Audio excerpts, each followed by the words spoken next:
Why, hello! And welcome to another House of Wine, Wine for You. We have a red wine in front of us. That's how good I am. Can you tell me a little more about this wine, Kat?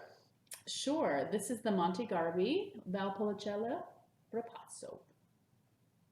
It's a lot of words. Sure. What is Valpolicella Ripasso? Is that a grape? Is that a style? Is that a location? What does that mean? Valpolicella is the region, and the style would be the Ripasso style of making this wine. What makes us Ripasso style?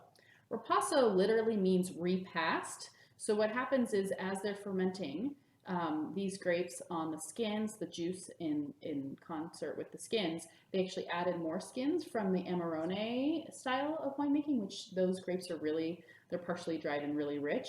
And so it makes even more of a rich expression and more color and more tannin in this wine. So not only does it sit on its own skins, it sits on double skins. Yes, or something like that. yes, that are a little more dehydrated, riper, etc. So what grape is this?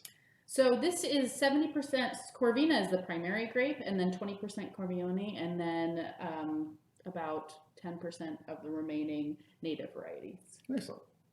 All right. Well, let's take a sniff and see how it smells. Okay.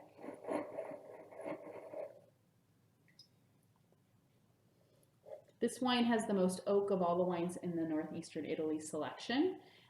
It is aged for 12 months in 20% new 500 liter, which are big barrels. Oh, okay. What do you smell? Definitely the oak, so vanilla, kind of baking spice notes.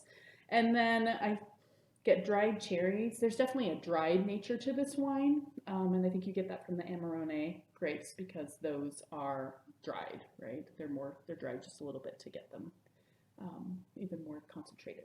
Excellent. Let's take a sip and see what we taste.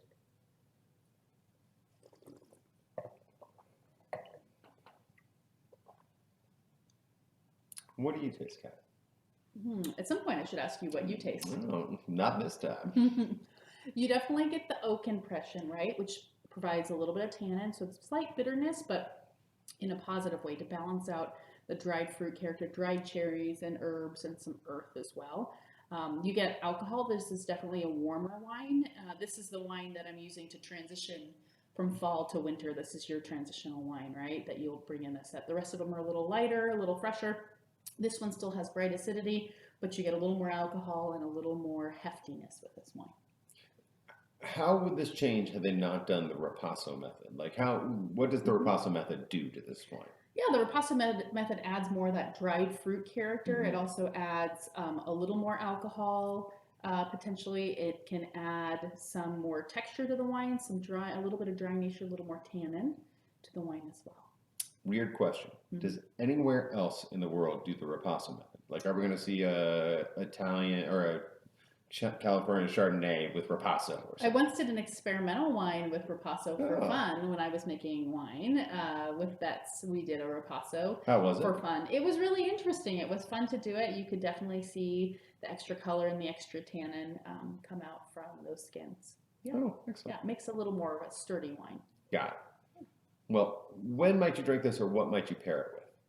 So this wine can stand up to lots of, I would say, more dense proteins. So gamey things, tomato sauce-based dishes could definitely work here.